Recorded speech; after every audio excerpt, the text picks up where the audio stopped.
Ariane Wamahoro has for the last 2 years been a clothes designer, choosing to transform traditional fabric into modern styles that can be worn to many different occasions.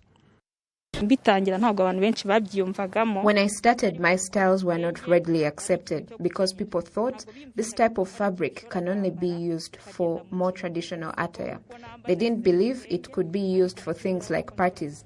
But as you can see, this is what I'm wearing right now, and I'm presentable enough to go anywhere. Ariane has been using the 50 Million Women Speak project that was set up to assist the economic and social empowerment of women across 38 African countries through the provision of a networking platform to access information on financial and non-financial services. This is a good platform because it brings us together as Africans, and those 38 countries certainly bring a vast amount of experience to the project itself, with so many people bringing different cultures, designs, and so on.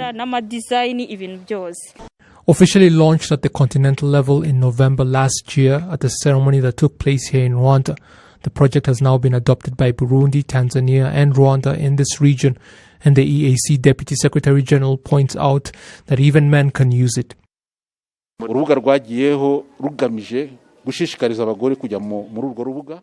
The platform was established as a way of encouraging women to join and overcome the obstacles they have been facing. But that does not mean that a man cannot join it, because a woman in business is bound to work with men. Just like a man who has goods women may need cannot be prevented from selling them on the platform. That is how the project will continue supporting businesses that women play a role in.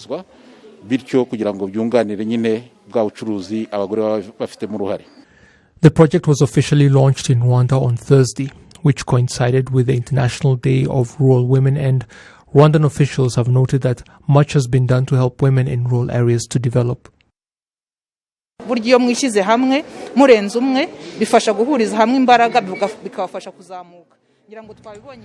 When you come together and are more than one, you get to consolidate your efforts and develop faster. And this is being done in rural areas through associations. We are seeing women develop in rural areas, and the fact is, the more money they have, the more useful they are to their families and to their country.